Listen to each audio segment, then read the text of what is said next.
his father, and because of that, he's unable to be here. So we are going to continue on without him. We would have rather it be all three of them, but I guess it's a situation we have to just deal with it the best we can and move on. So we're happy to see that these two gentlemen have agreed to come to our debate that we had planned, us three chair people. We've got Steve Willis from Clinton County and Teresa Grace from Shiawassee County. And of course, all of you people that have traveled from everywhere to come. We're really glad to see you here. And of course, why are we having this debate? Well, the debate is to get to know these two gentlemen that have showed up and what they stand for so that we can decide who we are going to vote for in the 2014 election for Dave Camp's position, right? So we've got a set of questions that our moderator is going to ask these two candidates. And we have an individual who's going to keep track of the time that they have to respond to questions. If we have enough time at the end of the debate, then we may be able to open it up for additional comments from people in the audience there. No, we're not going to do that now. Okay, I guess we're not going to do that now. Sorry. But anyway, if we can keep our clapping, and if we have any thoughts or no booing or anything like that down, we just want to have a good debate here and give these gentlemen the respect that they deserve while they're here. And then we can, of course, have some time with them, maybe to each individual can talk with them afterwards if they choose to. And then the clapping, like I said, we'll keep that down until the end of the debate. Okay? Okay.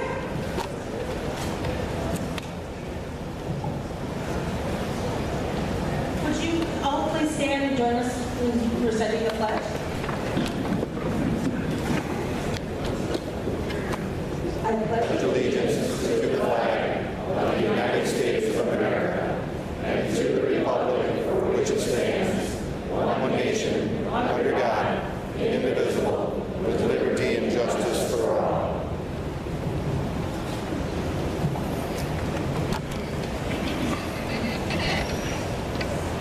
I'm Steve Willis. I'm the Clinton County Chair. I'd like to thank you for being here tonight also. I'd also like to thank the Gratiot County Chair, Yvette Clark, the Shiawassee County Chair, Teresa Grace, for agreeing to be co-sponsors, to Mike Wagner, agreeing to be the moderator tonight, and all the people who submitted questions that will be asked during this night's debate, and everyone who's helped organize and set up, as well as each of you that are in attendance. Could you all bow your heads now while I give the invocation? Father God, we thank you for the country we live in and the way we have been blessed individually as a nation over the last 200 years. As President John Adams so eloquently stated many years ago, our Constitution was made only for a moral and religious people. It is wholly inadequate to the government of any other. We think of those words as we look at the three men who have become candidates and the two that are here tonight in these trying times. We thank you that they have sought to assume this great responsibility and to represent us and the people of the 4th Congressional District. Be with each of them as they weigh the questions that are being asked, guide them in searching for their responses so we may know their heart and how they will represent us on the issues that are important to each of us in the survival of our republic. I ask that each of us listen with open hearts and minds and discern who would best represent each of us as individuals and as a whole, and who would defend our Constitution from those who would seek to destroy it from within and from the outside. We also ask that you be with Paul Mitchell and his family as they deal with the issues related to his father's health this evening, guiding their decisions and giving them strength to face all things through their faith in you. We ask this. Now I have to do this. I have to introduce the moderator here. Tonight's moderator is a retired Marine Corps officer. He has a master's degree in U.S. history and politics from the University of Michigan, but I told him I wouldn't hold that against him. He also has taught political science at Baker College. He's also an author of a book soon to be released that will be available at Barnes & Noble and Amazon.com entitled The Last Practicing American. The book highlights what all of us have lived through in the last half century, focusing on our role models and traditional values. His perspective comes from his relationship with his father and the type of role model he was, how he was raised, and how as a country we've lost our way as we moved away from our country's founding principles. With that, I'd like to introduce tonight's moderator, Michael Wagner.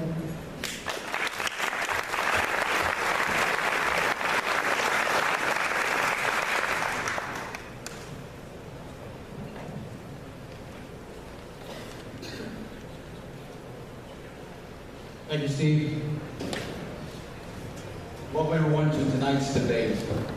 Our first candidate is from Roscommon, Michigan. He's a graduate from the College of Business at Michigan State University with a degree in accounting and has been a self-employed businessman since the 1980s.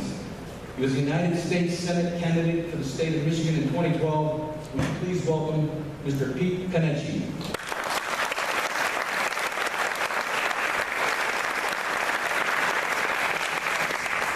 Our next candidate is from Midland, Michigan, and is a graduate from Harvard University with a master's degree in public administration. He has served as a school administrator at Midland Academy and instructor at Saginaw Valley State University. He currently serves as Michigan's 36th District State Senator. Would you please welcome Senator John Mullinar.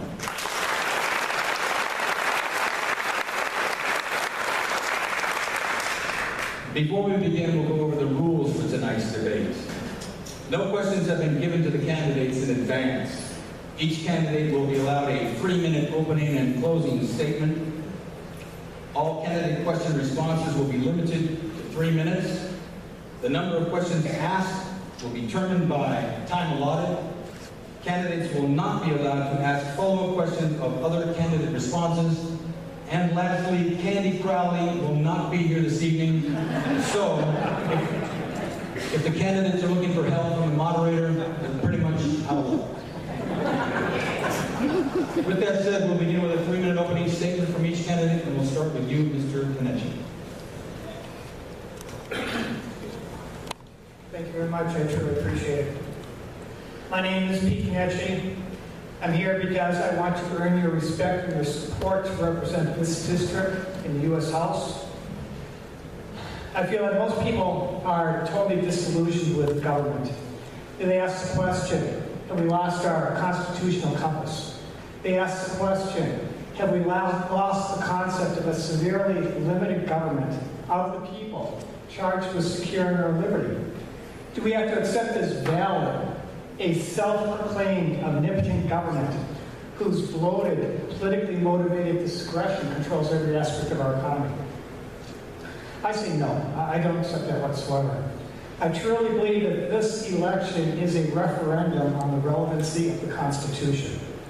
Are we going to go through and elect someone who's going to bring us back to our founding principles of reliance on God, limited government, personal liberty, self-responsibility? Or are we going to go through and elect someone who wants to maintain the current status quo of big government, who has accepted the apparatus of Washington as is and wants to solve our problems just by tweaking its programs? Well, I think that the Constitution is very, very relevant. And I reject as illegitimate the gross expansion of the federal government over every aspect of society. And if I'm elected to represent us in Washington, my entire goal is going to be to bring Washington back to its constitutional roots and to transfer responsibility for the lives of the people back to us. Every single state, local, and federal representative has to swear on their sacred oath to support the Constitution. Very few actually do. I take this oath very seriously. The Constitution is not hard to understand. In fact, it's very straightforward and clear. The function of the federal government is only to provide for our common defense, maintain the sovereignty of our nation, and represent our interests in world affairs. There's many, many provisions within the Constitution which limit the federal government, topped off by the 9th and 10th. And everything else outside of those functions fall on the people themselves or the states. I would say that our founding principles of self-responsibility, self-respect, free market, voluntary charity. They're the functions that actually go through and drive our economy, not government. I venture to say that every single problem that we're facing today in our domestic economy, our domestic society, is directly related to the federal government overstepping its authority and imposing its will upon the people. Totally. I would venture to say that the greatest threat that we face today is from our own government that's seeking to dominate and control and suppress the people. And I myself can't sit idle and let it engulf the liberties of our children. So if you actually cherish a limited government wherein a free people can take care of their own needs, then I would truly suggest that you go through and give me your support. And I'm sorry, I didn't see your time. I truly apologize. Senator? Well, good evening, and our thoughts and prayers sure go out to the Mitchell family this evening, and I want to thank the county leaders of Gratiot, Shiawassee, and Clinton County for organizing this forum, and also Peter Kenichi for joining on stage, and we look forward to a good discussion tonight. And you know, my name is John Molinar. I'm running for Congress because I want to use my talents and abilities to get our nation on a better track. I'm a lifelong resident of this district, and I'm raising my family here, and I've worked in the private sector as a chemist and in business development, in addition to serving as a charter school administrator and public servant who was part of Michigan's comeback team. If you talk to people like Senator Joe Hewin or Alan Cropsey, they would tell you I'm a proven, trusted, constitutional conservative who hasn't just talked the talk, I've walked the walk. When some wanted to expand Obamacare in Michigan, I was one of the few conservatives in the Senate who stood up and said no. And it isn't always easy to take on leaders in your own party, but the Constitution and conservative principles must come first, more important than the party line. In the same way, when some wanted to bring Common Core to our state, I was one of the few conservatives in the Senate who stood up and said no. Again, it isn't always easy, but the Constitution and conservative principles must come first. And I'm proud of standing up to fight Obamacare and Common Core. And I've shown that I'm a proven, trusted conservative who has a record of leading on conservative principles. I'm the only candidate endorsed by Right to Life. And to me, every life is precious from the moment of conception. And we are endowed by our Creator with the inalienable right to life. I'm also the only candidate endorsed by Farm Bureau. And our family farmers are vital to Michigan's economy and deserve our help in the fight against government overreach by Washington. The truth is, I don't have the most money. I can't personally pay for millions of dollars of TV ads. But quite frankly, I don't believe this seat is up for sale. But I can stand up for the Constitution and conservative principles. And I'm a proven constitutional conservative who you can trust to represent our values in Washington, D.C.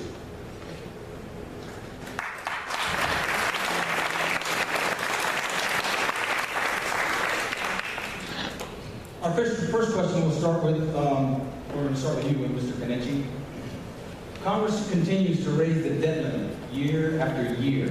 In other words, they increase the amount of money they allow themselves to borrow and use this borrowed money to make payments on our debt and other things. In any other world, this would be considered financial insanity. They keep spending money as if there's an endless supply, loading the debt on the backs of future generations. Our children and grandchildren, your children and grandchildren. As a practice, would you vote to continue raising the debt limit, knowing that eventually this house of cards is going to implode?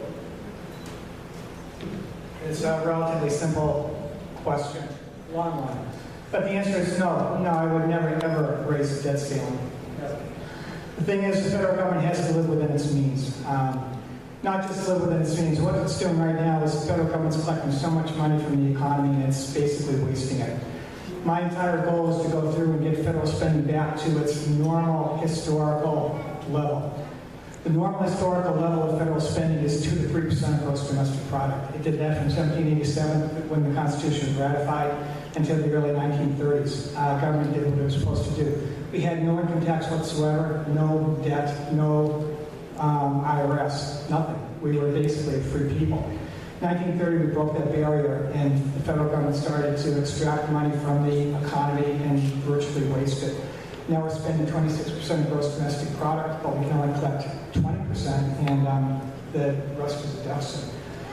So again, my entire goal is to go through and get federal spending back to its normal level. I know we can't do that right away, but the first thing we have to do is we have to balance the budget. No ifs, ands, or buts. With any organization other than the federal government, we have to balance the budget. So balance the budget. Then thereafter, what I would like to do is implement something called negative baseline budgeting. And that says rather than non-constitutionally oriented programs such as health and human services, education, agriculture, things like that, I'd like to go through and start to decrease those budgets by 8% the first year, the same dollar amount every year thereafter, until they naturally fade away. Senator? Well, let's be clear. Washington, D.C. has a spending problem. It's not a revenue problem, it's a spending problem. I've been part of a team in Michigan that has balanced our budget for the last 4 years early, and we've been paying down debt.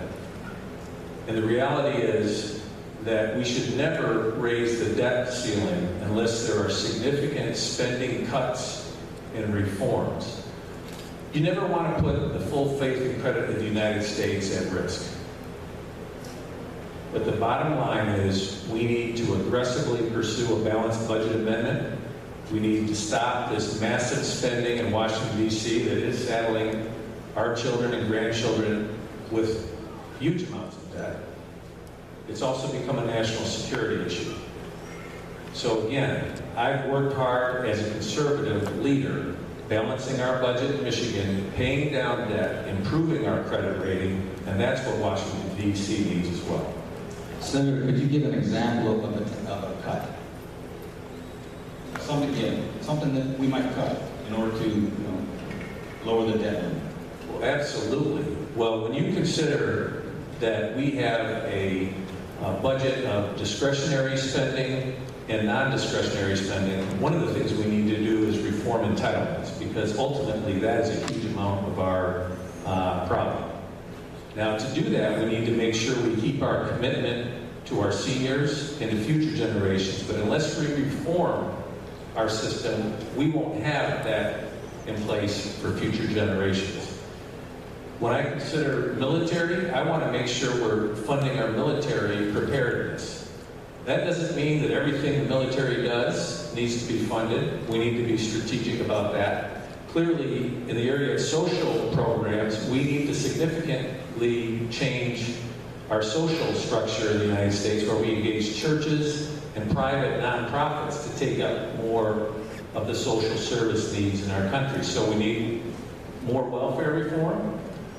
We need to make sure that we're creating a system that encourages work, not public assistance. And we need to trim spending across the board. Ultimately, I support the penny plan, which would reduce spending 1% each year, which would get us to a balanced budget. But it's a combination of reducing spending, reforming our long-term entitlements, and bringing our budget into balance. Thank you. The next question, we're going to start with you, Senator, so I can just stay there.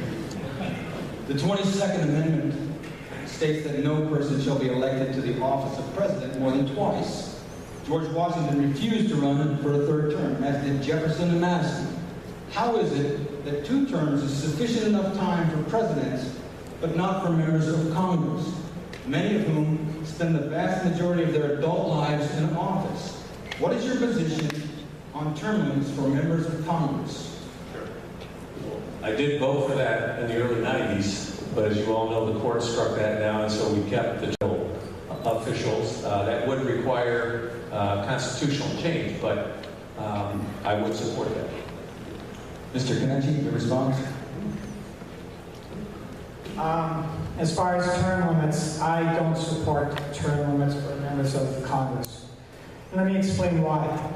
First of all, one of the biggest problems we have is that we have something called the 17th Amendment. The 17th Amendment was passed and it switched the way the senators were elected, and it said they're no longer appointed by the states, but they're now elected popularly. What's happening is the Senate is supposed to be representing the states, and if we repeal the 17th Amendment, then once again the states could go through and they could appoint their senators, and when you had a change in the administration, you'd also have a change in senators. That would take care of the problem with term limits for senators, because right now senators basically represent the people that put them into office. As far as for the House, our founders were extremely wise, and they have different levels and different lengths of terms for every elected representative. The House members have relatively small districts that they run in, and they also run for 2 years. The solution is not to limit who's going to be allowed to run, have the government basically say you cannot have someone like a Ron Paul or someone like a Justin Amash run for office. The solution is to go through and educate the electorate. And when we educate the electorate, we know that that works. In 2010, prior to that, the House was run by Nancy Pelosi and the Democrats. The people were frustrated with $1 trillion per year deficits and the implementation of Obamacare. Well, through the education of the electorate, through the Tea Party primarily, people learned about the disgusting nature of Washington. And what they did is they threw the bums out that were controlling the House, Democrats, and they replaced them with Republicans. That's the true solution. You cannot have ignorance and freedom. You cannot have ignorance and liberty. And when you go through and you try and implement an amendment to go through and counter ignorance, it doesn't work. So if we want to get people out of office, we have to take the initiative and say, first of all, we're going to find the person that we want to support. And then when we find that person, we're going to go through and work our buns off to go through and get that guy elected. I mean, just look at what's happening. As an example, Dave Camp, he's retired. But he's handpicked a successor, and it's John, and John is his friend and whatever, but John has his staff, John has his donors, John has everything else, and he's, theoretically the appointed one to take the seat. Term limits isn't going to change that. The same thing happened with Dale Kildee and his son over in District 5, I believe it was. Dale just walked right out, his son just walked right in. So the thing is, if you have term limits, what it's going to do is throw the good people out with the bad, but it's also not going to address the need of an educated electorate. So, Mr. Kennedy, you talked about educating the electorate. Exactly how long would that take, considering that the vast majority of the people out there today know the starting lineup to Dancing with the Stars, but they don't have a clue about politics, these sorts of things like that? That's the problem, but that's where everyone has to be involved, because if we have term limits, we don't have term limits, and if we have ignorant voters, and I don't mean ignorant as far as stupid or whatever, but just not aware of what the issues are, we're never going to have freedom. So as far as educating the electorate, first of all, it has to take place through forums such as this. It has to take place through true freedom of the press. And I know that the mainstream media is not unbiased. I'm not that naive. But we do have alternative media. We do have web radio. We do have newspapers. We do have church groups. We do have cottage meetings. We have things like that. The people of this country have to take the initiative and say, this is something that's extremely important to us. And we're going to talk to everyone we can possibly think of to explain the importance of what's going on. And if we don't do that, we're sunk. It doesn't matter if we have term limits, if we have whatever. We have to have an educated electorate. First thing we need to do is do away with the Department of Education, obviously get away from the indoctrination of our kids, have the local communities teach truth. The greatness of limited government, the greatness of why the United States is superior, the form of government to every other nation on earth. And we're not learning that, we're learning just the opposite. We take 25% of the resources, we only have 30% of the population, we're greedy, we're clueless, or whatever. We have fun too. Okay, thank you, Mr. Kennedy. The next question is for you, Mr. Kennedy. I'll get the routine pretty soon. Okay.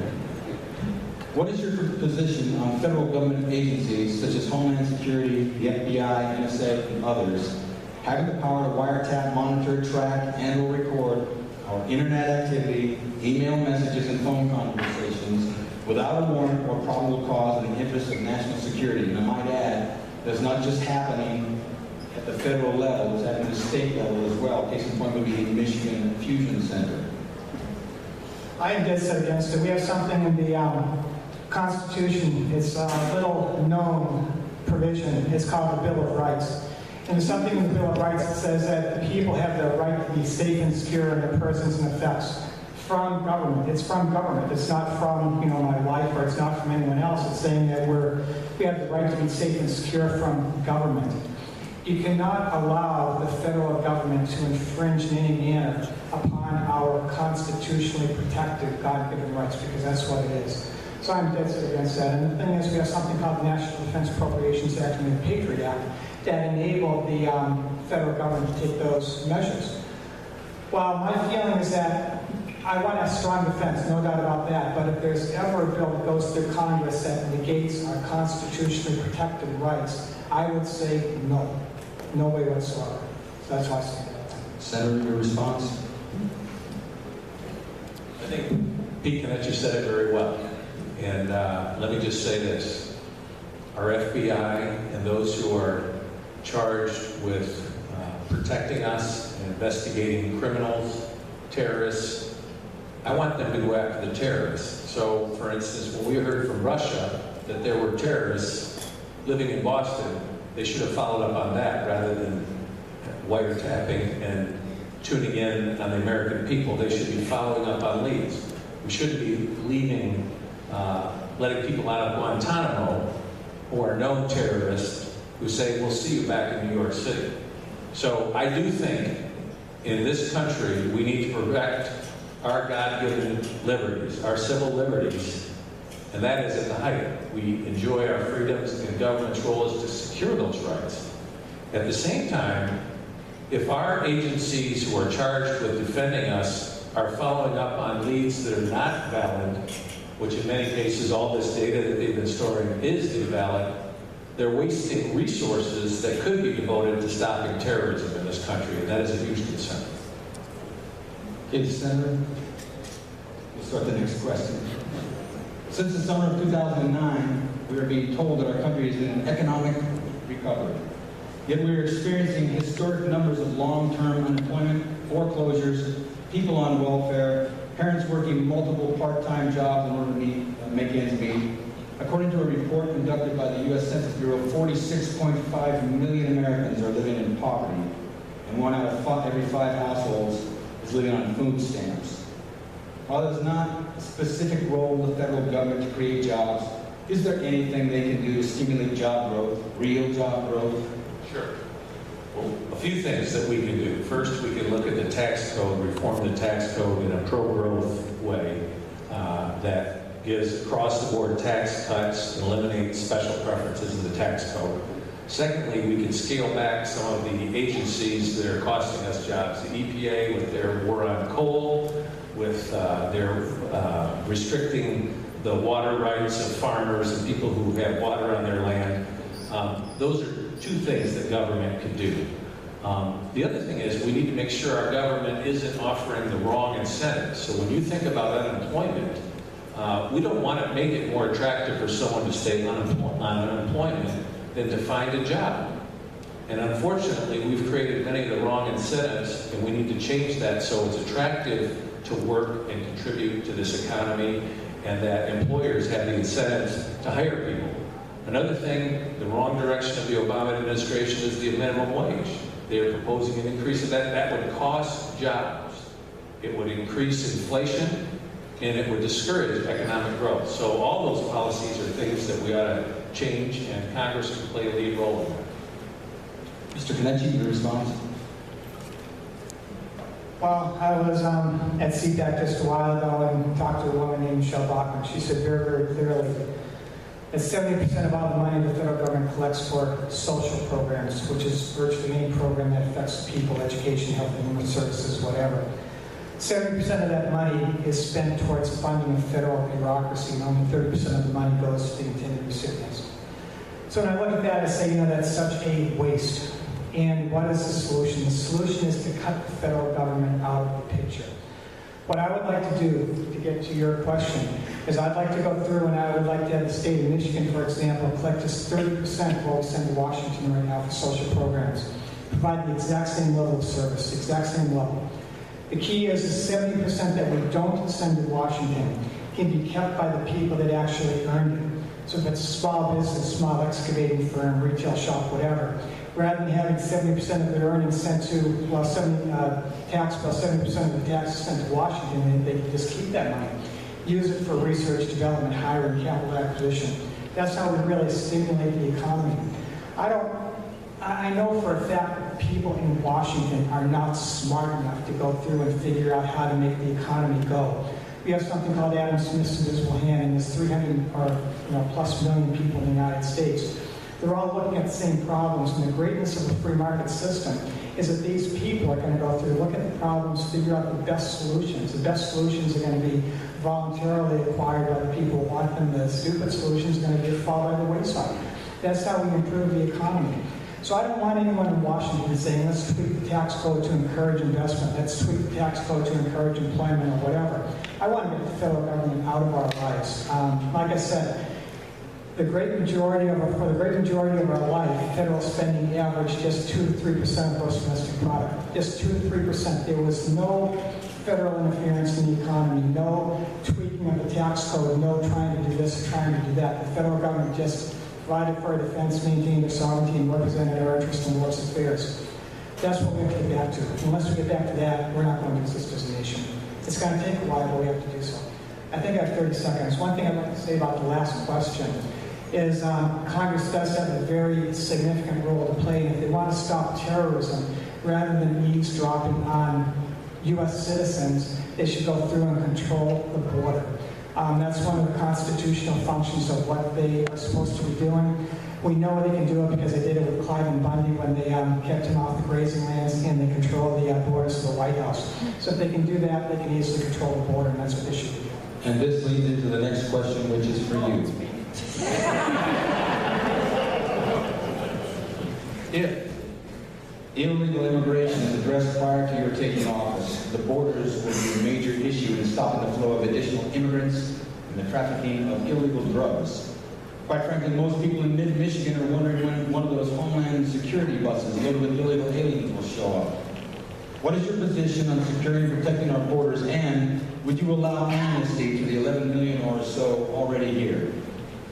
First, I think the 11 million is relatively low. I think it's closer to 20 million, but that's technicalities. I would never, ever grant amnesty to illegals. My feeling is that they're illegals.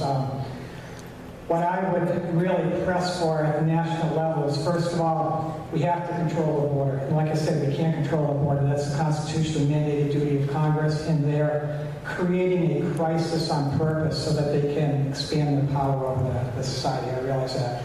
We have to control the borders. The other thing is we have to cut out benefits to illegals. Right now, if you're an illegal, you get a bridge card, you get housing, you get health care, you get education, you get everything.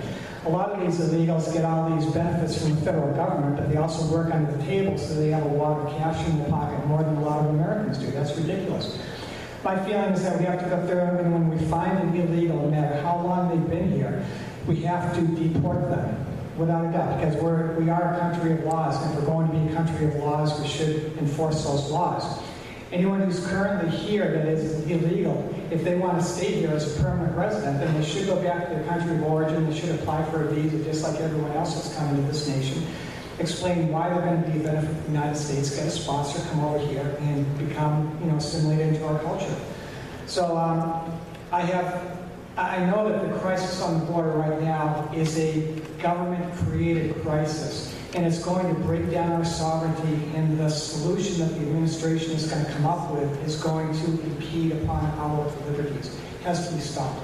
I have no idea why our current representatives in Congress, both Democrats and Republicans, when I'm more frustrated with the Republicans, why they don't stop what's going on, because they have the full power to hold the administration's feet to the fire. Thank you. Senator, your response? To the question on amnesty, absolutely not, and we need to secure the border. When it comes to the situation in Texas right now, we are actually our president is sending a message to people in other countries saying that basically we will welcome you, we will fund you, we will provide for your family's needs. That's the wrong message. The message should be, we have a process for people who want to come to this country, and it should be followed. and the respect for the law is important. I think you can still be compassionate to people. And I think there's a role for our churches to come alongside some of these families. However, there should not be taxpayer dollars involved. And I consistently, in the legislature, voted against taxpayer dollars going to fund illegal immigrants. Senator, what is all this talk about reform? We need to reform. That's all anybody hears. We need to reform immigration. And the question that comes up from many of the voters is, what part specifically of legal immigration needs to be reformed? First of all, I think before you even talk about reform, we need to secure the borders. This is not only a situation of a national security issue. When you consider if children can come across those borders, do you think terrorists can too? It's a national security issue. And so before anyone starts talking about grand reforms to the system, we ought to begin by securing the border. So when you say secure the border, you're talking about a wall? I'm talking about Just that you have to do their job, or what? I'm talking about having more Border Patrol agents. I'm talking using technology. I'm talking building a wall. Whatever it takes to ensure that the United States borders for our sovereign country are protected, and we are deciding who comes to this country as immigrants. People aren't self-selecting in that process.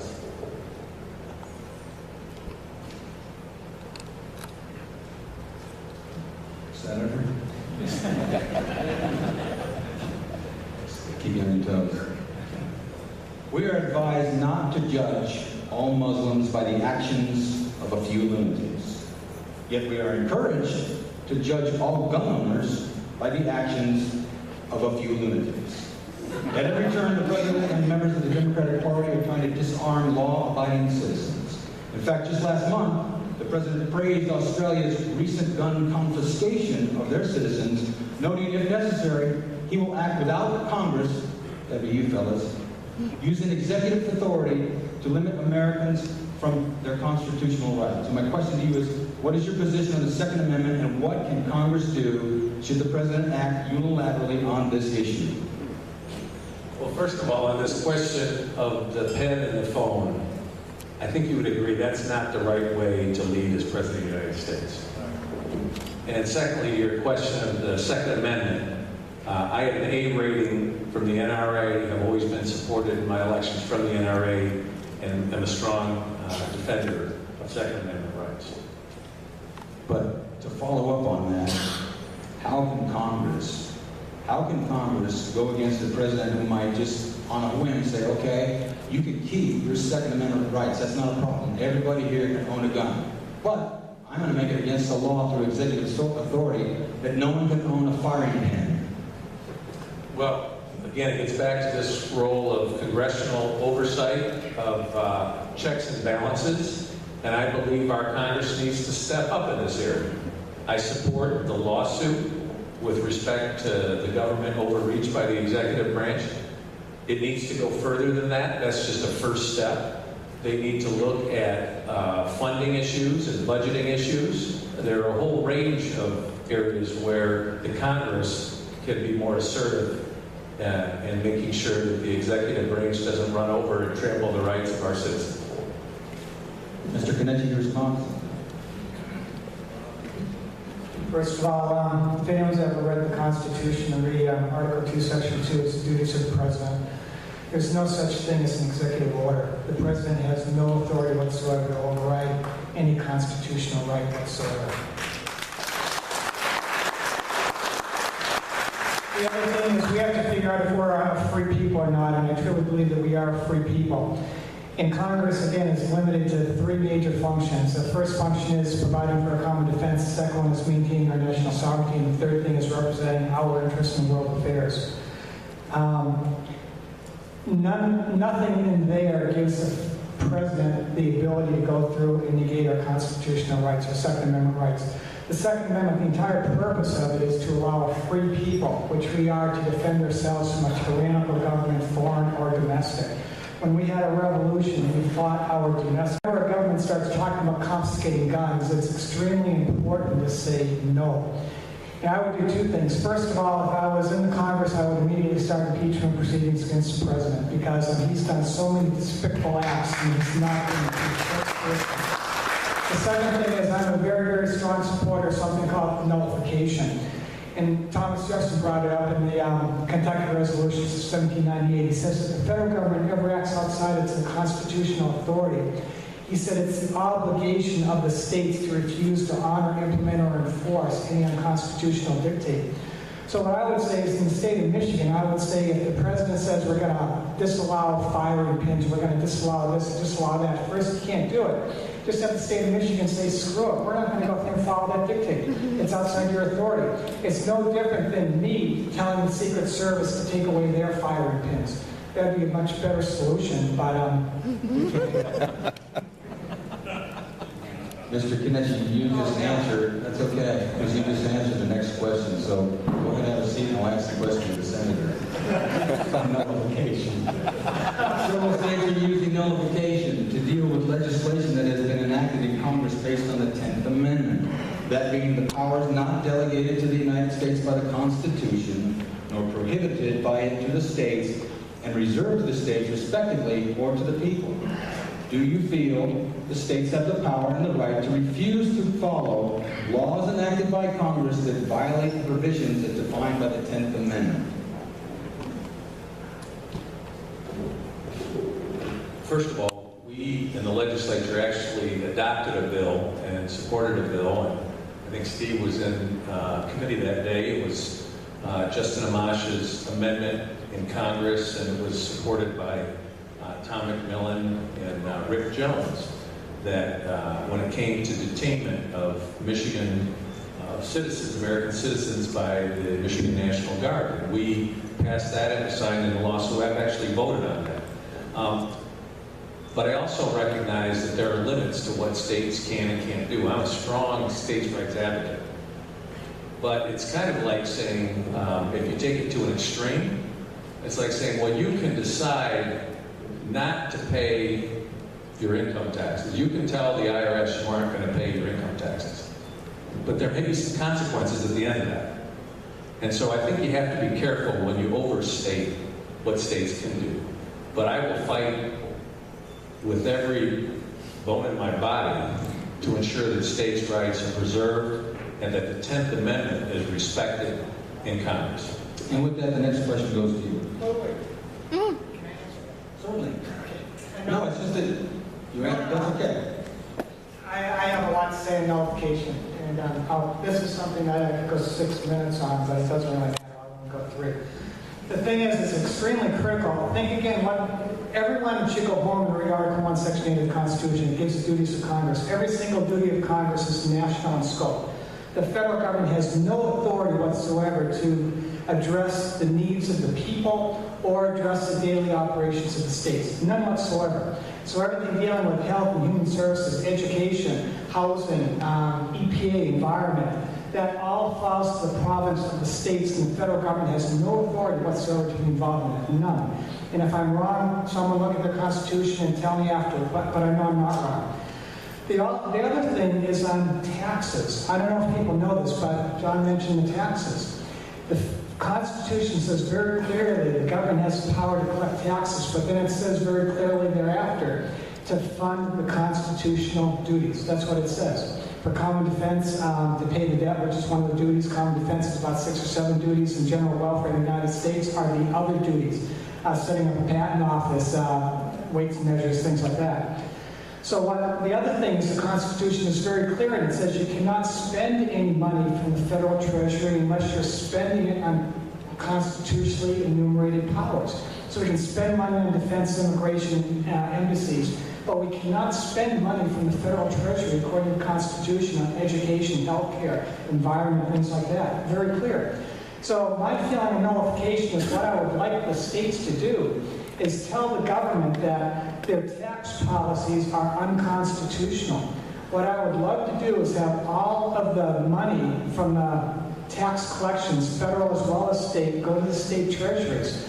Have the states, just as it says in Article 1, Section 2, it's very clear. It says The federal government's going to fund itself through duties, imposed excises, which you can do primarily if it's very limited to 2 to 3% of the gross domestic product.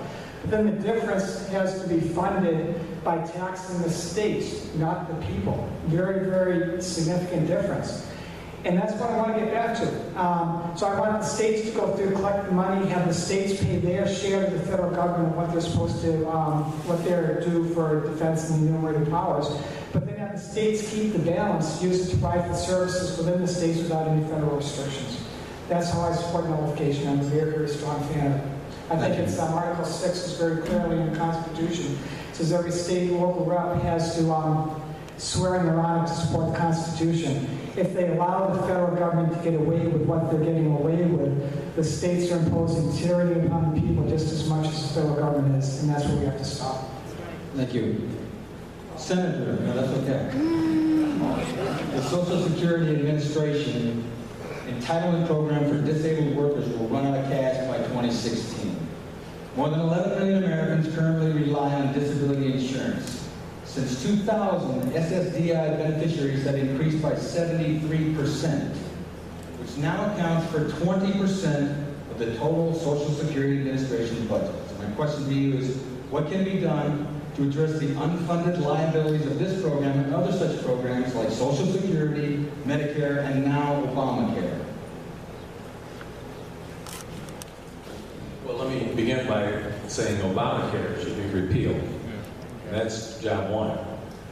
And I fought that on the state level. I'll continue to fight that on the federal level. When it comes to Social Security disability, I think we need to carefully evaluate the criteria of that program, because I think that's a program that needs more scrutiny. I feel that there are people who are receiving those benefits, that maybe those benefits would be better used by other people who are more in need. And so I think that comes down to a government efficiency and encouraging people to work and the long-term liabilities that you mentioned, Medicare, Social Security, there need to be reforms there. And I think we need to work towards more market-based solutions, whether it's medical savings accounts or IRAs, giving people more control over their finances and more control over seeing their doctor and what their health plans are going to be. So those would be my goals: more free market solutions to address these problems, and again, reforms. But I think in the case of Social Security disability, there need to be tighter guidelines, and those guidelines need to be followed. Mr. Kenichi, your response? Again, my feeling is first off, Social Security disability shouldn't even be in existence. We have to get back to the function of the federal government. Again, I'm going to be repeating this, or everyone's going to be remembering it in their sleep. The federal government can only address common defense, maintaining our national sovereignty and representing our interests in world affairs. Anything that it does outside of those three items are outside of its constitutional authority.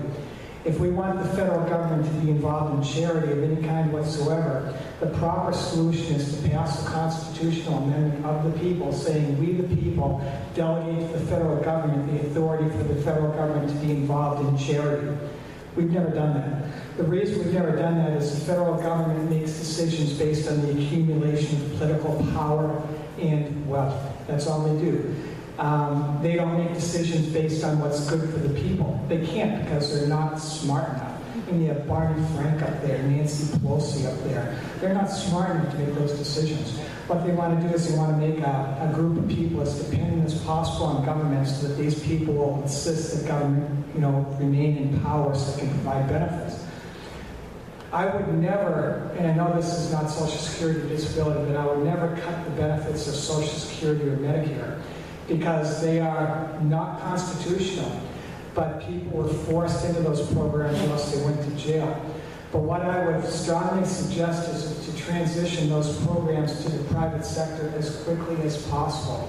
And there's very, very good alternatives on the private sector. In the private sector, one, Galveston, Texas, they have a model. that they opted out of Social Security. Their Social Security system is much, much stronger than the federal government Social Security system. It's not a Ponzi scheme, and it's based on actually servicing retirement rather than providing benefits.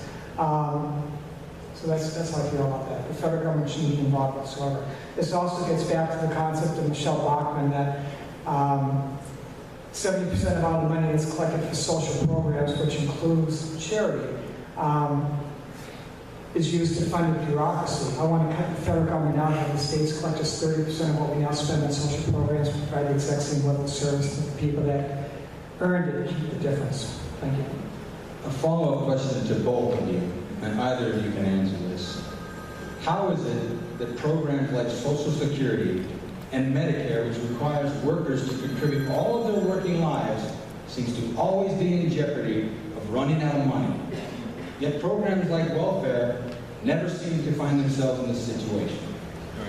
The problem is the federal government is and I hate to say it, but it's a corrupt organization. That's why it has to be very, very limited and controlled by the Constitution. The Constitution is a piece of paper. So that's why we, the people, have to go through and make sure that we hold the politicians' feet to the fire. There's no other choice. The reason that, to answer your question, Social Security, so many people are dependent upon it, especially seniors, Social Security and Medicare. If the federal government wants to instill fear in the population and they want to raise the debt ceiling or they want to increase spending, it's just like any other program. They say we're going to cut the programs that are most important to the people. And so they say we're going to cut Social Security, we're going to cut Medicare. It's a bunch of malarkey. I don't know if people know it, but the unfunded liability for Social Security is about $22 trillion, $16 trillion, $18 trillion, right around there. Prescription drugs is right around $22 trillion, and Medicare is about $86 trillion. If you add that up, plus add our actual debt, $17 trillion, it's close to $142 trillion of debt that the people of the United States owe. Some gentleman looked this up a while ago. The total gross domestic product of the world is only $72 trillion.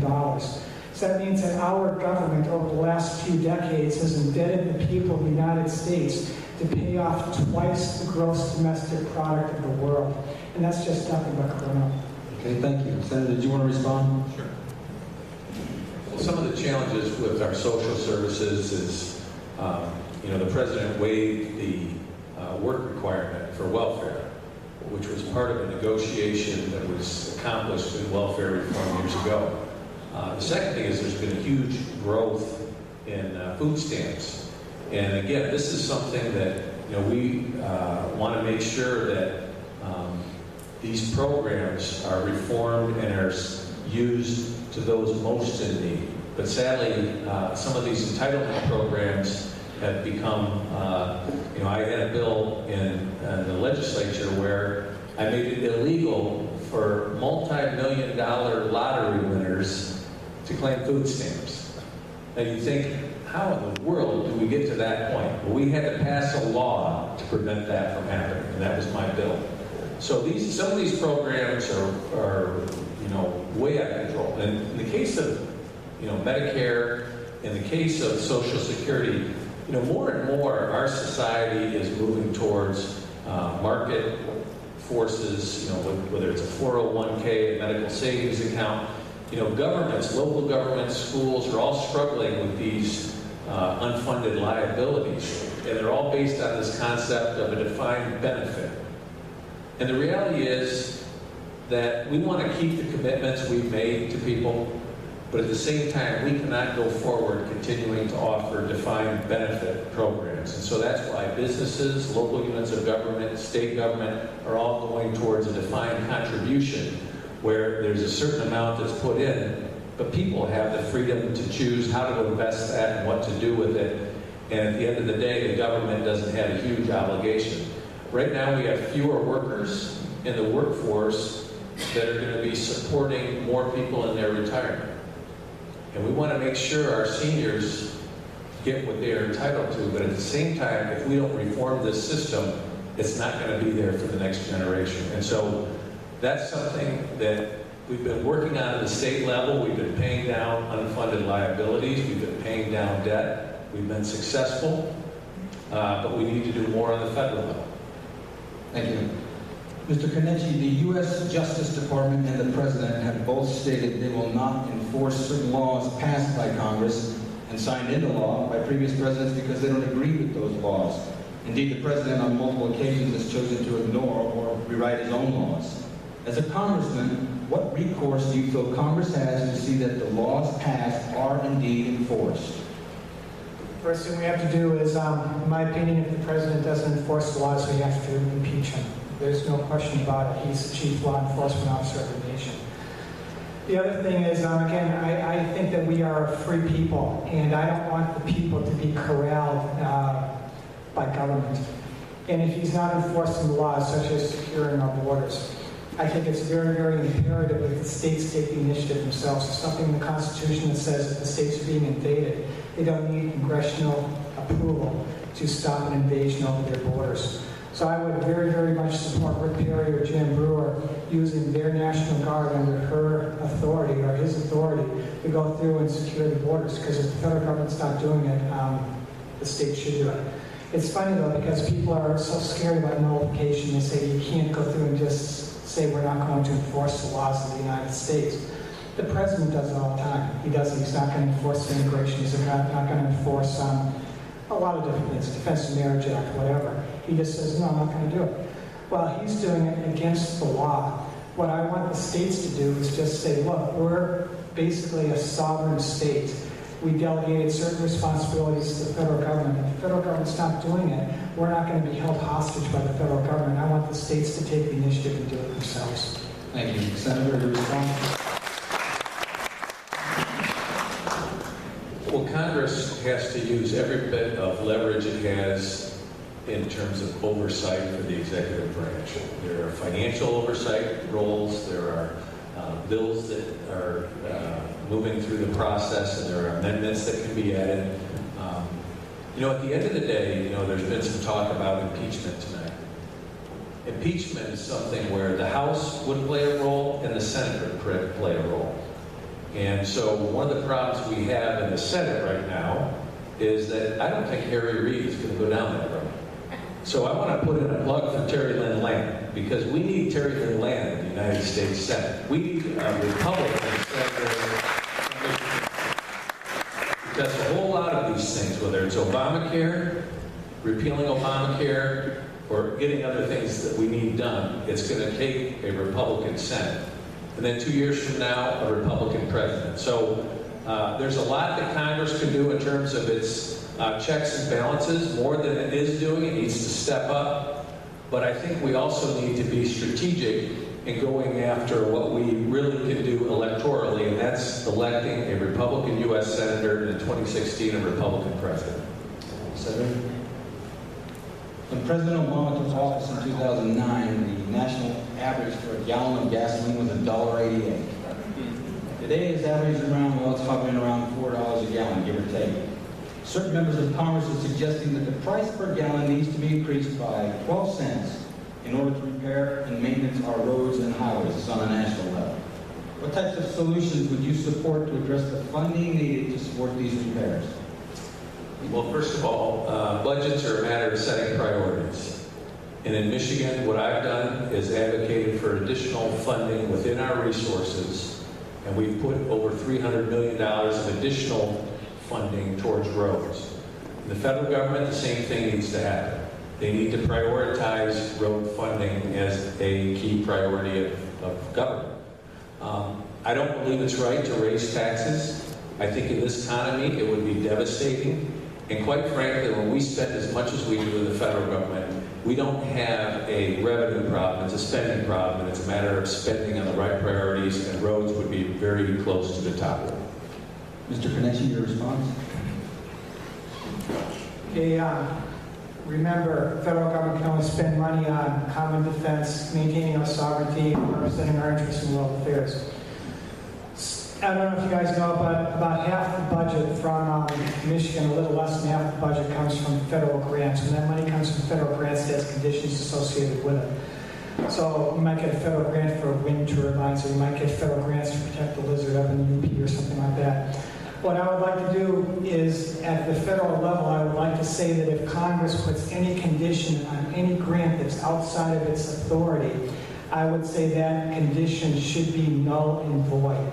And since Congress can't address any of the daily needs of the people or the daily operations of the grant, unless it's going for something like building a military base or something like that, is null and void. That would solve our problem. Because right now, if we get roughly half of our budget from the federal government in the form of grants, but we can't tweak how we want to spend that money, that means that we don't have enough money for roads. So let's get that money, have the state legislature go through and figure out how we're going to use that money. If they need to use it for roads, use it for roads. If we want to cut down on environmental things like saving the lizard, cut down on that, cut down on wind turbines. But let the state legislature decide how that money is going to be spent, rather than have the federal government put these strict conditions on it, which are nonsensical and again based on political acquisition of power and wealth. Did either of you, or do either of you know where the stimulus money went? $763 billion for roads and bridges. Open change, either or. The thing is, again, this is why our founders were so wise, because they said they wanted the federal government to have nothing to do with the daily lives of the people or operations of the states. So if the federal government was following the Constitution, there wouldn't even be a need for stimulus. The way stimulus works is that, I mean, it's ludicrous. You take money from the productive sector of the economy, bring it to Washington, then have Washington basically waste it. The true stimulus should be to allow the people that earn the money to keep the money, reinvest the money as they deem proper in the true wealth creation, and lift every aspect of the economy. The stimulus program basically epitomizes everything that's wrong with Washington. And I would venture to say that the great majority of it went to fraud and waste. And those fancy signs.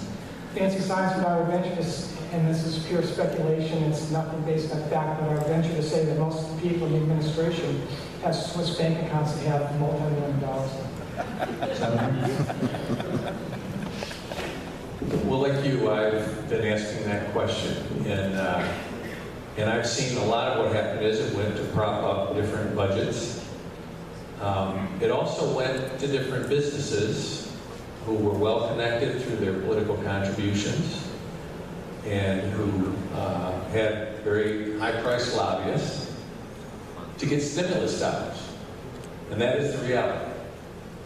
You know, when it comes to things like road funding, one of the things we can do to get a better return on our investment is when you think about prevailing wage. Just in Michigan, we looked at prevailing wage, and if we were to eliminate the prevailing wage on school construction, that could save about as much as 30% of the cost of building new schools. Well, in the federal government, you have the Davis-Bacon laws that drive up the costs of road construction and bridge construction. And we need to look at that. I authored the law that now makes it illegal for government entities to require project labor agreements that discriminate against non-union companies. That's saving our state dollars and getting the best return for our taxpayers. We ought to do that in the federal government. With federal road projects, we should allow it to be a competitive bidding, fair and open competition so that we get the best return on our investment for road dollars. Thank you.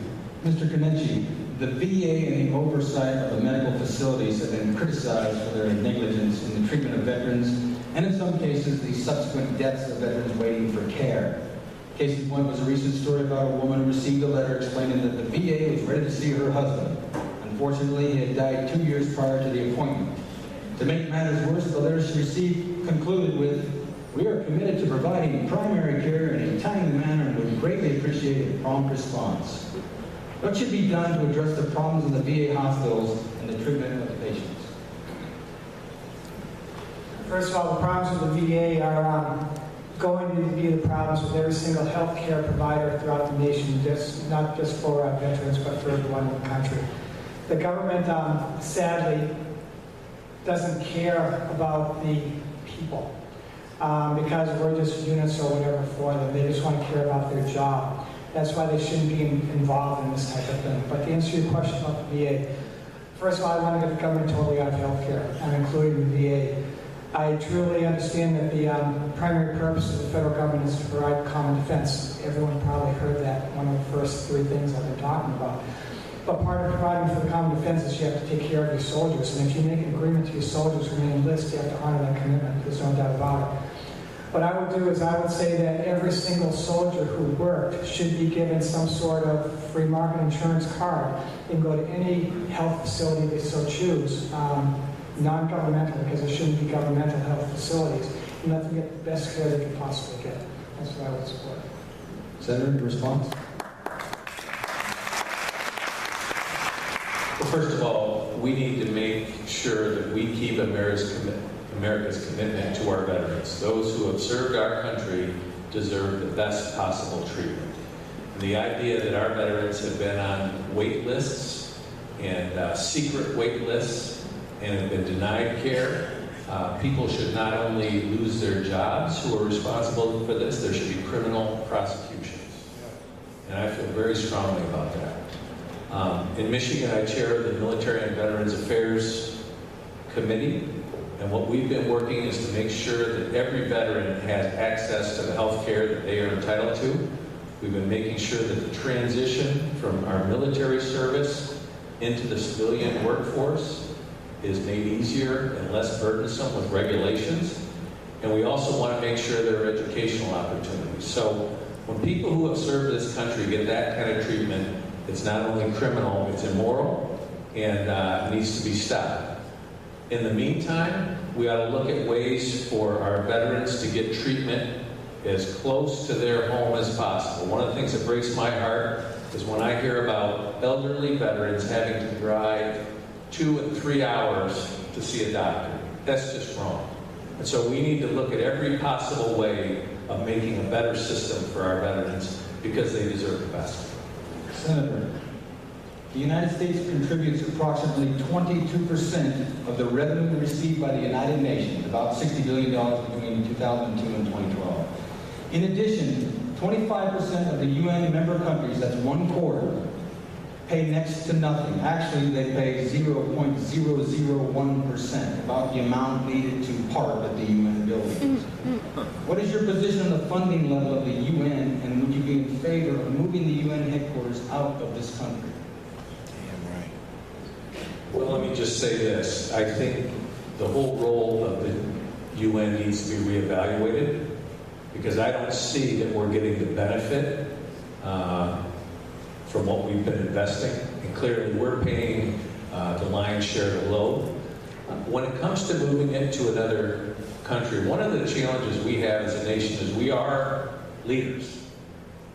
And it's important that America remains leaders. I don't think you want the UN in China. I don't think you want it in some hostile environment. So before I sign on to moving the UN, I do think we ought to reevaluate what our role is with respect to the UN, what our mission is with the UN, because I can't say that they've been very effective and helpful over the years at all. And it's become, as President Bush used to say, a debating society.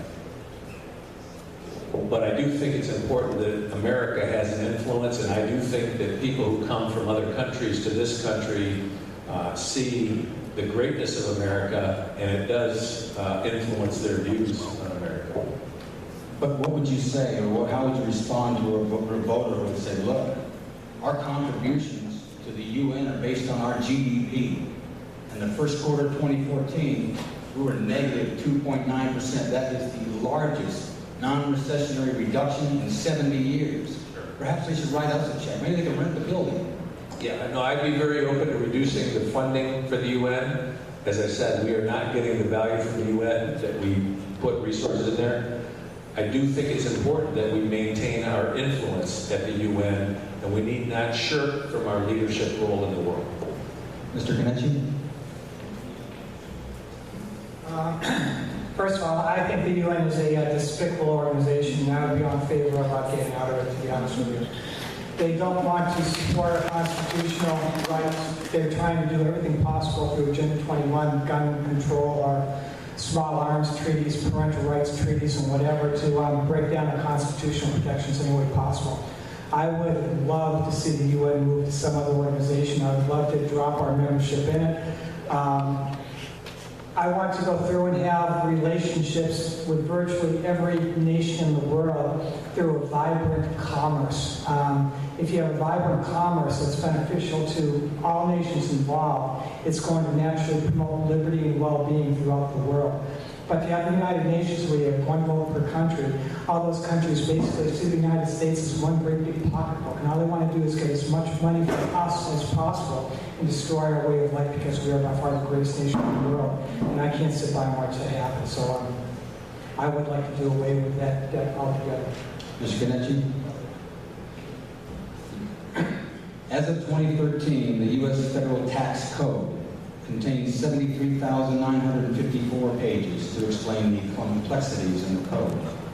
Congressman Camp has spent the last several years working on revisions to the tax code, finding little, if any, bipartisan support. Do you feel the tax code should be simplified, and if so, what type of tax plan would you be in favor of? First of all, I talked to Dave Camp specifically, and he said the only provision within his tax code that was set in stone was it had to be revenue neutral. So he said he could tweak how you're going to collect the money, but it had to be revenue neutral. I disagree with that vehemently.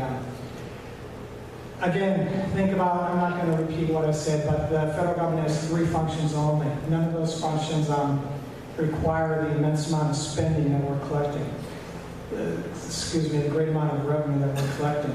What I want to do is I want to get back to the original Constitution, and I want to limit the federal government to its defined duties. If we do that, federal spending is going to follow its historical normal of 2 to 3% of gross domestic product. Say it's a little more, maybe it's 5, but it's still going to be well less than what it is now. We have to work towards getting back to that. What I'd like to do is I'd like to have the federal government funded primarily for duties, imposts, and excises, which I know isn't enough.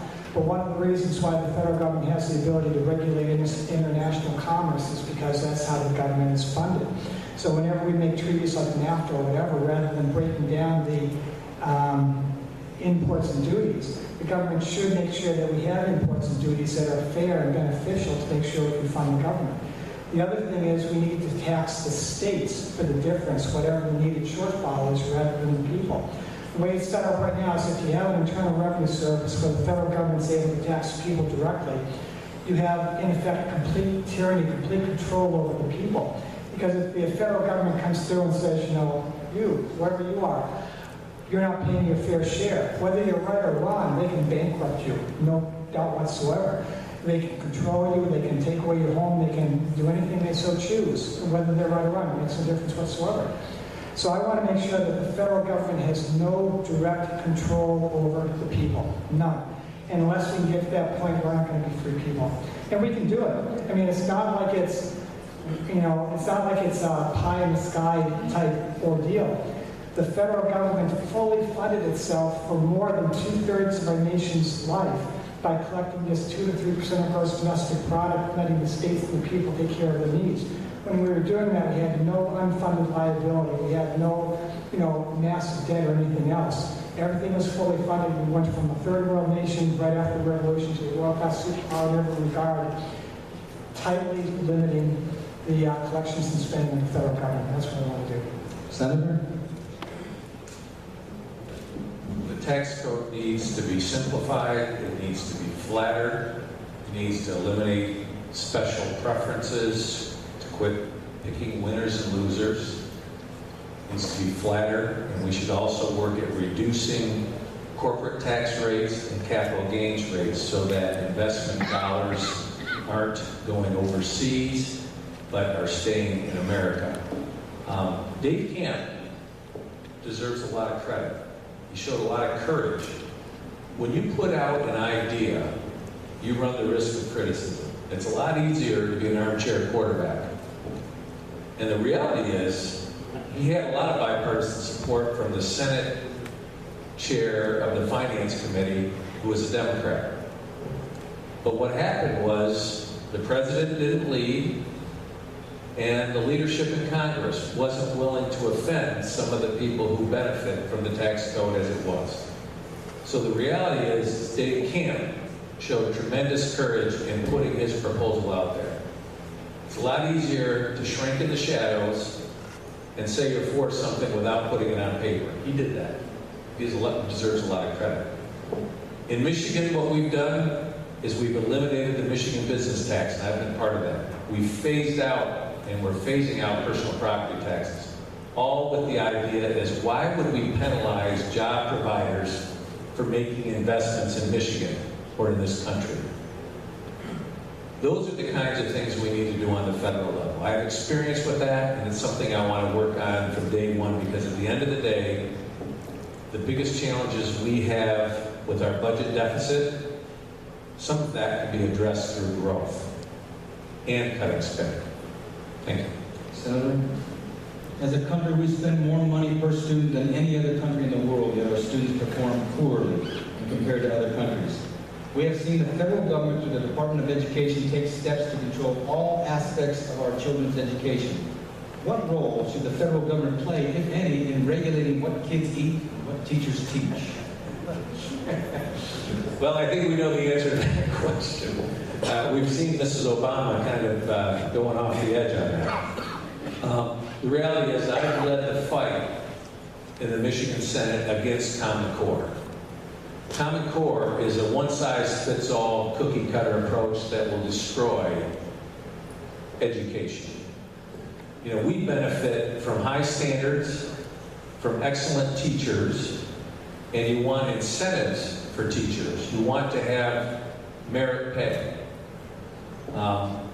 It's not a dollars and cents issue, it's structuring it right so that there's choice in education, that there's merit pay, that teacher tenure laws are reformed, which we have done in Michigan. And at the end of the day, we want state and local control of our curriculum and our benchmarks and standards. And that's why I led the fight against Common Core in Michigan. Mr. Kenichi? I think the Department of Education has to be totally abolished. That's what I would support. Right now, it's no longer dealing with educating our kids, it's dealing with indoctrinating them. My wife and I, we had 5 kids, but 3 of them, the last 3, we made the mistake of listening to what they learned at school. And we talked to their teachers and couldn't get any satisfaction, so we ended up homeschooling our kids.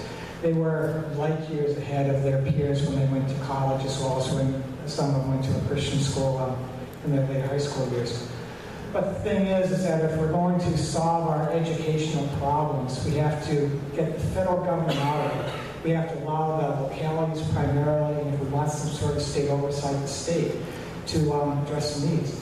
I'm very, very much in favor of school choice, reintroducing market values into the school so that if there's a quality school that's teaching core curriculum, reading, writing, math, history, science, it's not teaching diversity, it's not teaching health, sex education and stuff like that. If parents want to send their kids to that school, let them do so. That way, if we introduce market forces into the educational system, the schools that are not performing, that are not teaching what the parents want their kids to learn, will naturally fall by the wayside, whereas schools that are will excel. I have no problem with parochial schools or charter schools or whatever. It's just that parents have to make the decision as to how their kids can be educated, not the state. I think the Department of Education is one of the most destructive departments we have in Washington. Do you feel the question of defining marriage, abortion, prayer in schools, and other morality issues by passing legislation related to socially diverse views should be the function of the federal government? Well, if we had a little amendment that said that the federal government was responsible for, taking care of those issues, and I would say 100% yes. But if you read the Constitution, the federal government has no authority over the daily lives of the people. I don't want the federal government involved in marriage, as an example, because look at how they twisted the First Amendment. First Amendment says government can't, establish. It doesn't say government, it says Congress. That's all. It doesn't say the state. It says Congress can't establish a religion nor prohibit the free exercise thereof. Twisted that totally out of comprehension, so that now it says basically you can't mention the Christian God in public. That's how it's interpreted. If they're involved in marriage, what they can do is they can say, first of all, it has to be a secular marriage. The church marriage doesn't count because it's discriminatory against people who don't believe in God. So I don't want the government to be involved in any sort of social practice.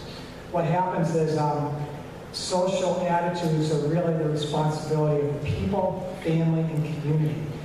The government right now, in my opinion, is really pushing a homosexual agenda, which I totally disagree with. I'm not saying I don't want to stone homosexuals or anything like that, but I don't want the agenda to be pushed in schools. I don't want my kindergartners to learn about Sally has two moms and Dad Jimmy has throughout the United States. I don't want the federal government teaching heterosexual sex or homosexual sex. The government shouldn't be involved in such issues whatsoever.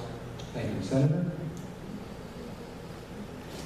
I support the Michigan Constitution that marriage is between one man and one woman. I support the Attorney General in his efforts to defend the Michigan Constitution. And I want to congratulate him for the hard work he's doing on that, because he's been a real leader for our state. Secondly, I do support a human life amendment to the U.S. Constitution. I am strongly pro-life. I believe we are endowed by our Creator with an unalienable right to life. And to me, that's a very serious matter, and I wholeheartedly support that as a constitutional amendment. With that, recently, Ahmed Abdul Khatala is suspect in the September 2012 attack on the U.S. facility in Benghazi, which resulted in the deaths of 4 Americans, including the ambassador, was captured by U.S. Special Forces and brought to the United States to stand trial. Do you feel that terrorists should be tried in a court of law here in the U.S. with all the rights and privileges offered to American citizens? No, I do not. And I think that in this case, we are bringing trouble to our borders by bringing him here. And I think that, our U.S. policy needs to get better on this. And I think our Attorney General has been way off track, and I think our President's way off track on this. And I think it puts American lives at risk as you bring these terrorists and try these terrorists in this country. Mr. Ganetti? No, I don't think that foreign terrorists should be tried in U.S. courts. That's why we have the military. They should be tried in military courts.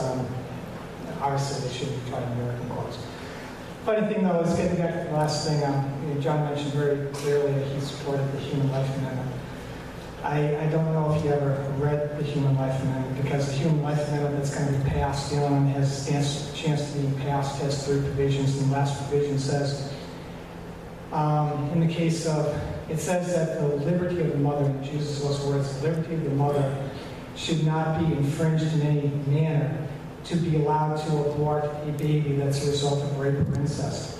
And I look at that and I say, how can we, obviously a rapist has to go to jail because he committed a crime. But the baby, I consider a baby a true gift of God. And we can't constitutionalize the killing of an entire class of babies due to the sins of another. It's just wrong. So if a woman gets pregnant because of rape, it's a terrible situation, but that baby has to be brought to term and given up for adoption.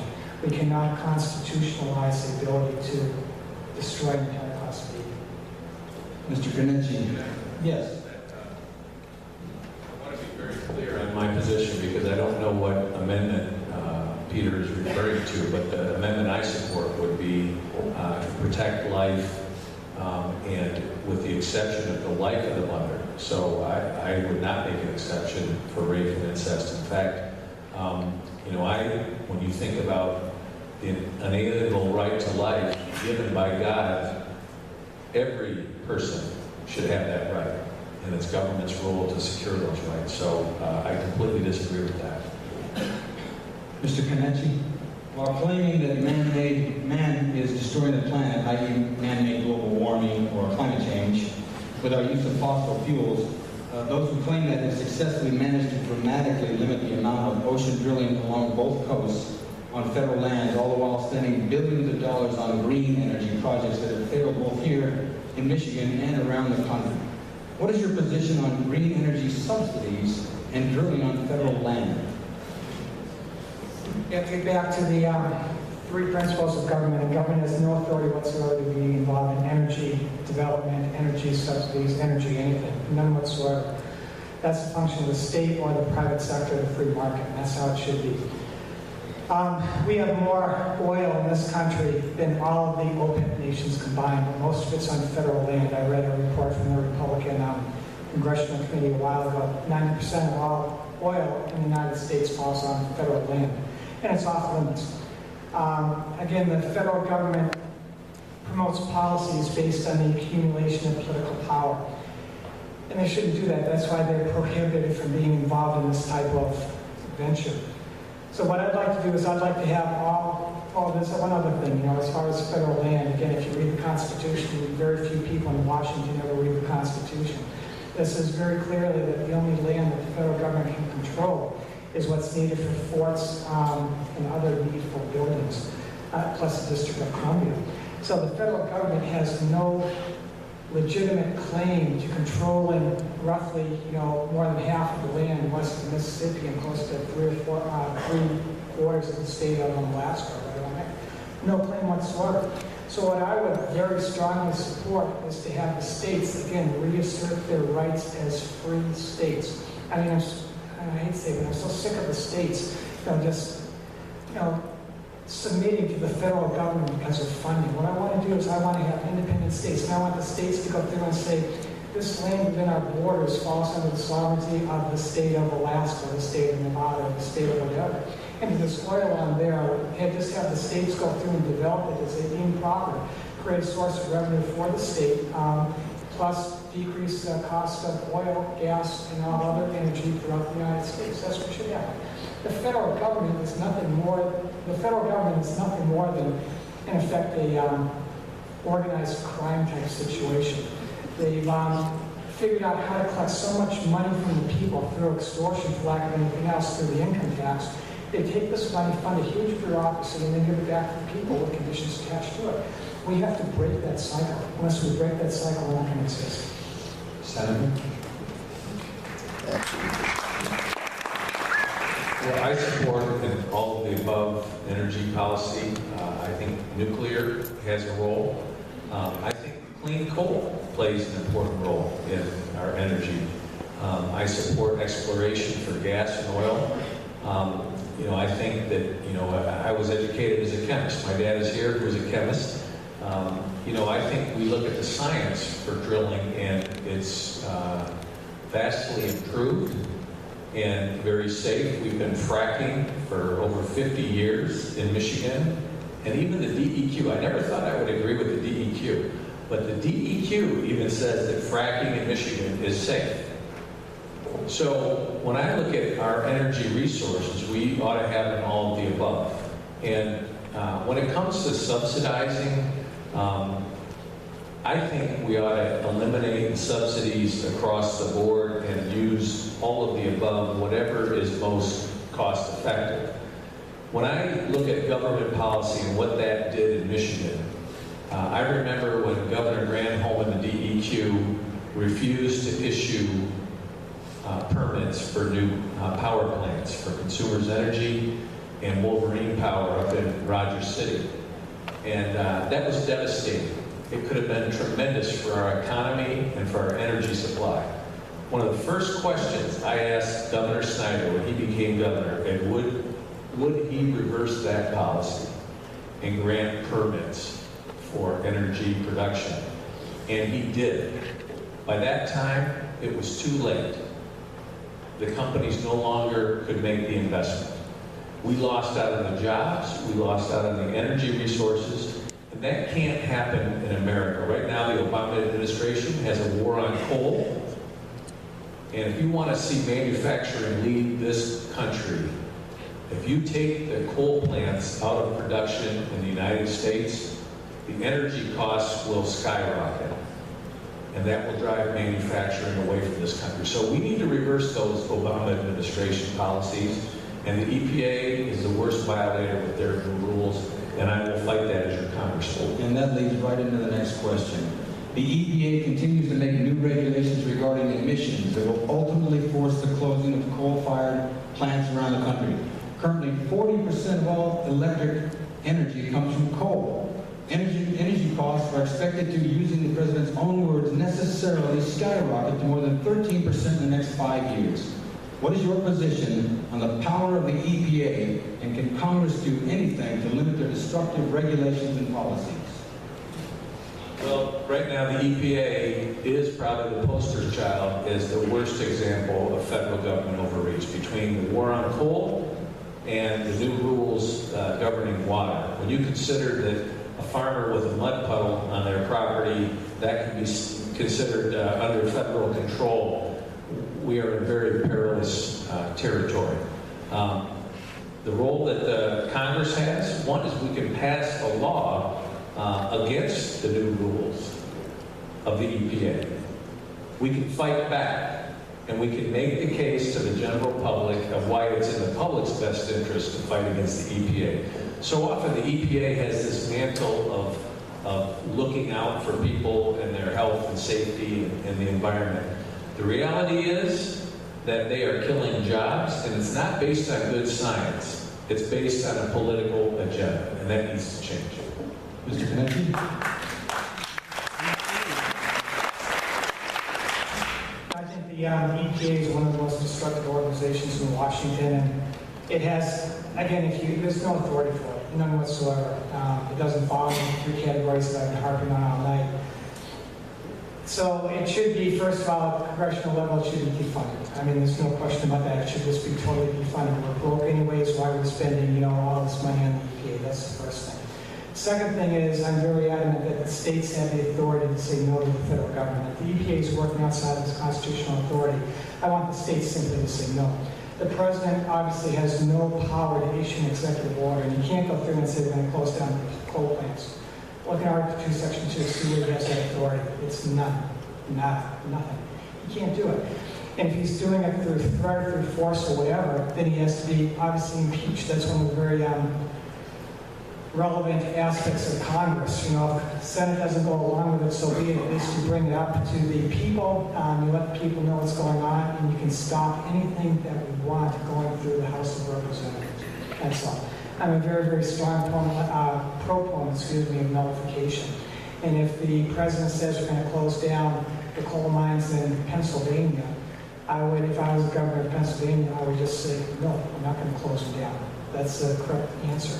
Just exactly as Obama says, no, we're not going to secure the border. No, we're not going to, support the Defense of Marriage Act.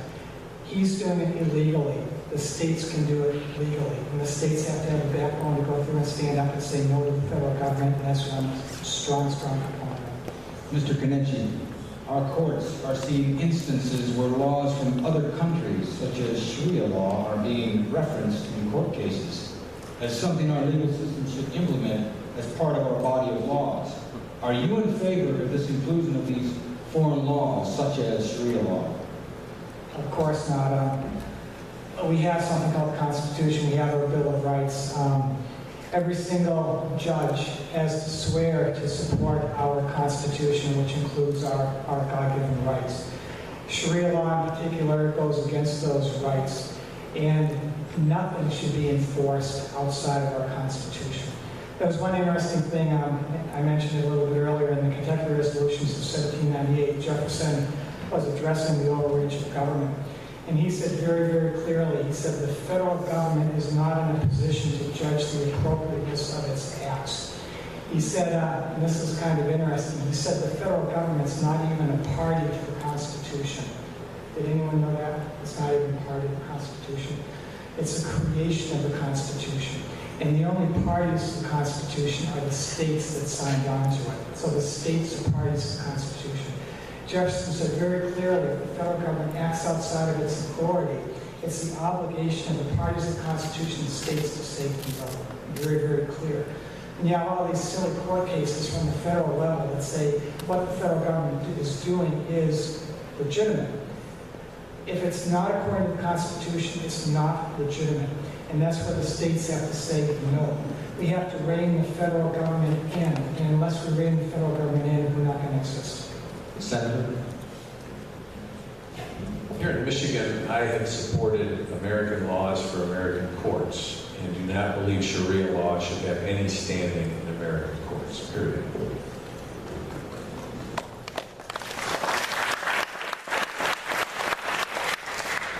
Senator, The Affordable Care Act is the law of the land, and to a small minority it has been a benefit, but to the others it has become burdensome and raised both ethical and religious conflicts. What would your position be to address these outstanding issues, and do you feel it should be repealed, modified, or replaced? I believe Obamacare should be repealed. I led the fight against expanding Obamacare in Michigan. I've also been the leader on religious liberty and freedom of conscience legislation here in Michigan that protects the rights of individuals, of healthcare providers, of businesses. You follow the Hobby Lobby situation. We've been trying to protect the rights of conscience here in Michigan. Those are things, in terms of healthcare, I think we need to work towards market solutions that offer more access and allow people to choose their own doctors and their own health plans and drive down the costs of healthcare.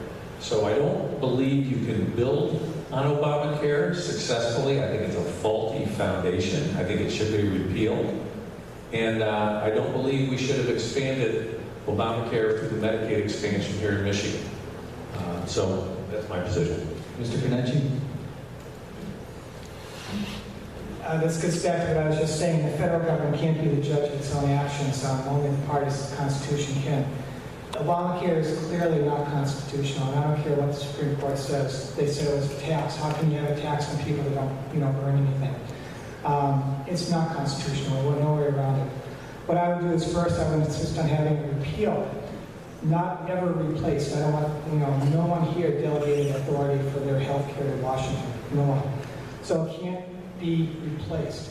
But what I would say is that until it is repealed, I would support any state that so chose that said they do not want to implement any of its provisions, any healthcare provider, any company such as Hobby Lobby, or any individual that chooses not to follow the dictates of Obamacare.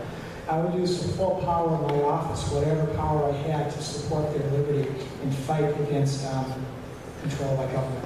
The thing is I think just about everyone here knows the Affordable Health Care Act, or Obamacare, has nothing to do whatsoever with health. If you looked at the statistics prior to passage, about 85% of the people at that point in time were happy with their health insurance. This is from the Heritage Foundation. Of the people that weren't happy with their health insurance, about half of those people were illegal immigrants, and they shouldn't be on the healthcare system anyways. Plus, the Affordable Health Care Act does nothing to address that problem. The other half, roughly, were people that didn't want health insurance. There were young people, college kids or whatever, that didn't feel they had a need for health insurance. They weren't necessarily a drain on the system, but if they had a problem, they would pay for it out of their pocket. According to the Heritage Foundation, only 2.5% of the people in this country needed health care but couldn't pay for it. They could still get it by going to an emergency room, which I agree is a total wrong solution, but they could still get health care. We didn't have to go through and overhaul the entire healthcare system to address the needs of 2.5% of the population that couldn't afford it. That's the first thing. So, With that, we have one final question. I'm sorry. We'll start with you, Mr. Mayor. Quite frankly, I could ask you gentlemen questions for days, except I can't stand the heat. And it's because of the destruction left in the wake of this president. What he's doing is unprecedented. Amongst all the questions that we have received, there's been one overarching theme, and that is that the people not only distrust the government, they fear the government, and they're fearful of their futures. I don't think that there's a person in this room that is fearful that one of you will get elected, go to Washington and represent us. But I'm quite certain there's many in this room that are fearful that one of you will get elected, go to Washington, get sucked into that bureaucratic blender and do the exact opposite of what you promised. Let's face it, politicians are notoriously not. Saying one thing and doing another. If I might be so bold, professional politicians have taken lying to an art form. It's seems that the longer they stay in Washington, the further they distance themselves from the promises that they made and the very people that elected them into office. The one common denominator between you two is that you both have vowed to repeal Obamacare, or at least do what you can to repeal Obamacare. The question that I have for you is this, and with all due respect, why should the voters believe you? Why should they believe you over any other politician who's ever come and gone, promised the world, and done the exact opposite when they go, your word is your bond, that you mean what you say, and you're actually going to act on your words? Mr. Konieczny? Well, if you listen to what I said tonight, every single answer that I gave was strictly following the Constitution. It's limiting the government. I'm not promising people anything. I'm not saying I'm going to clean up here. I'm not going to say I'm going to fix your educational system. I'm not going to say I'm going to, give everyone a chicken or anything like that. I'm not going to do that because I don't want to do that. I know that the federal government is corrupt. That's the only reason why I'm running. I'm a small businessman from Roscommon, and I live in the middle of the woods. I never had any desire to really go into politics. But I look around and I say, unless we get back to our very limited constitutional roots, we are not going to exist. It's not that we might not exist, but we are going to fail. The reason that I got into this race way back last July was I challenged probably one of the most powerful congressmen in Washington, Dave Camp, chairman of the House Ways and Means Committee. Why did I do that? The reason I challenged him, and I said this throughout every single address that I've gone to, is first of all, he didn't control spending. He voted for every single continuing funding resolution that funded a bloated government without addressing waste, duplication, and fraud. I can't accept that because that perpetuates the problem. He voted for every single debt ceiling increase. I can't accept that. The whole purpose of the debt ceiling is to limit spending, limit borrowing. He refused to defund Obamacare. I can't agree with that. So why would I be, for lack of a better word, stupid enough to go through and say all those things against a popular, powerful congressman if I didn't believe it? The only reason why I'm running is that I know unless we get back to our core values of self-responsibility, personal liberty, self-responsibility, where charity is provided by family, friends, and community, and if need be, the states, but never the federal government. The federal government is totally incompetent to address any of that stuff. I'm talking about how I want to get back and I want to, in effect, eliminate the IRS. Okay, and it's not a pie-in-the-sky plan. It's worked for well over 2/3 of our nation's life. All I want to do is I want to get back to our constitutional roots. There's no way that I'm going to change my values. No way. First of all, I'm too old to make it a career. I'm almost 60, so I'm not going to make this a second career and go until I'm 103. I'm just going to be there a little bit, and my whole purpose, again, is just to go through and limit government. And people have to make the determination as to whether they want someone who wants to limit government or if they want someone who wants to work within the current framework of government and have the federal government go through and tweak things to make it better. I'm the real deal. Senator, what's your guarantee? But before you respond, consider this. Your voice is but one of 435 in the House of Representatives. Even worse, you're a freshman. I think we all know what happens to freshmen. Absolutely. Well, first of all, I agree with many of the comments that Peter made about the importance of restricting and limiting the role of federal government. I think we're in agreement on the importance of that. With me, you can look at my record and say, what has he been doing in Michigan? I led the fight against Obamacare, the expansion in Michigan. You don't have to believe me. Look it up. It's part of the public record. When it came to the Common Core, and people wanted to move that in Michigan, look it up. It's part of the public record. I spoke out on the Senate floor. When it comes to right to work, many of you worked very hard for right to work. I was in there voting in the chamber when the crowds were trying to rush the Senate floor. I pushed that button. When it comes to issues like that, I've been in the trenches working on your behalf.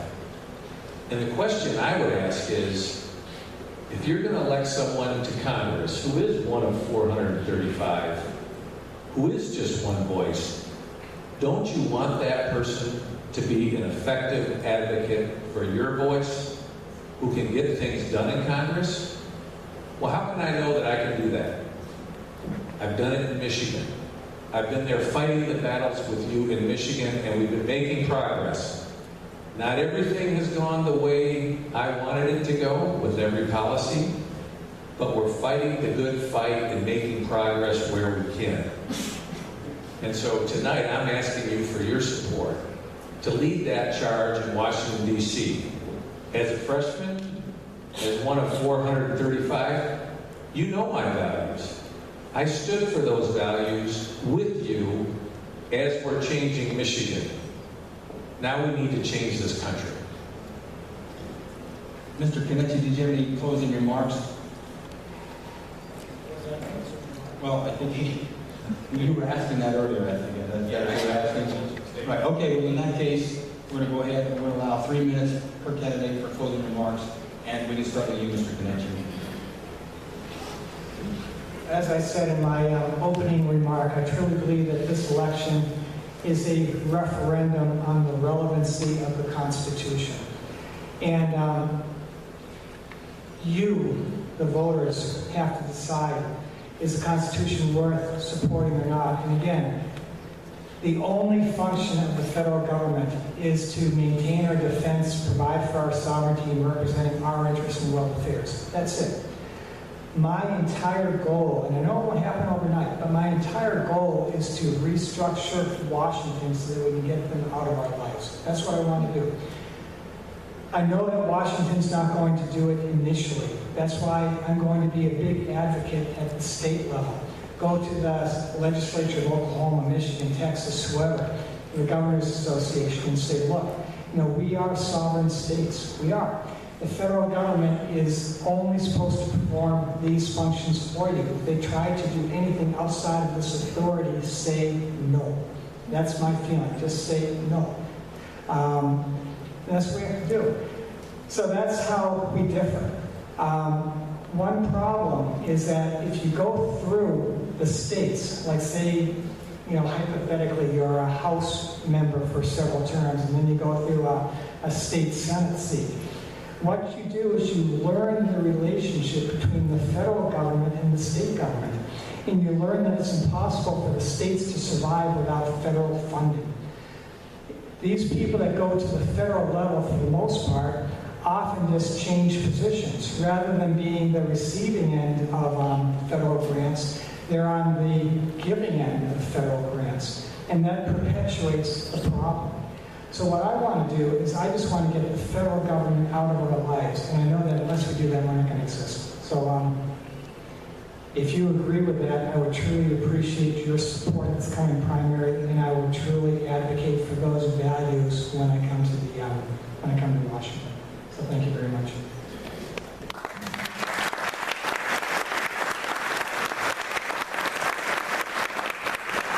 Well, first of all, I want to thank our moderator for tonight for doing a great job. I also want to thank Peter Kenichi for his contribution to this race and a great job tonight, too. I'd also like to thank Teresa Grace and Beck Clark and Steve Willis for spearheading this effort. Please give them a round of applause.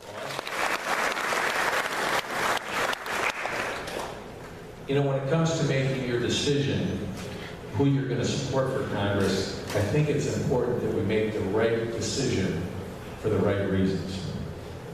I strongly believe that I am the only trusted constitutional conservative who has a proven track record fighting for conservative principles. I fought Obamacare's Medicaid expansion when other Republicans were trying to bring Obamacare to Michigan at the state level. I fought Common Core when other Republicans wanted to bring Common Core to Michigan.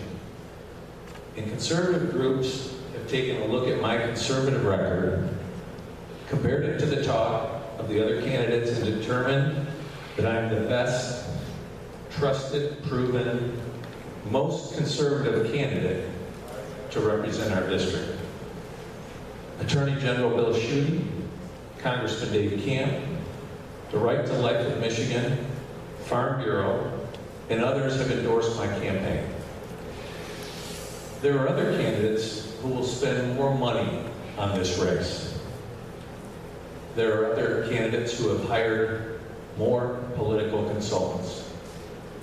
But there is no other candidate who has a proven track record of supporting conservative values and has the support of conservatives in our district. I can't do this without you, and I humbly ask for your support and vote. And together we will change the direction of America, repeal Obamacare, and give our children and grandchildren a country that we can be proud of. I want to thank you all for coming tonight, and God bless you, and God bless America.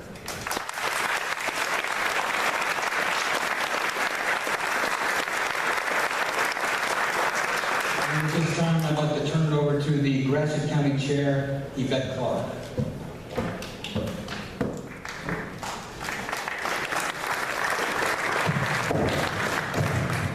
Gotta take this off the stand again. I'm not tall enough to talk about it. Wow, what a debate, right?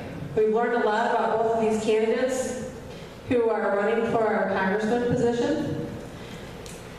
I don't know about you, but it didn't make it any easier for me to make a decision here. I think they're both great guys. Have a lot to give to everybody here in Michigan. So I want to thank both of you guys very much for coming. I think you both did a great job. I also want to thank Mike. Awesome job up here. I said to your wife, what does he do? He must be pretty comfortable in the position, so you did a great job on that. I also would like to thank Nancy, the Vice Chair of Clinton County. She kept time for the candidates up here. She did a great job. Had that cell phone in her hand the whole time. Thank you. Well, with that said, I just would like to say that this debate wouldn't have been able to happen if all of you hadn't been willing to show up and come. It takes a group of people to make something happen, and right here is proof of that, as well as our candidates and everybody else here involved. Thank you all for coming. Have a safe trip home, and we'll see what happens.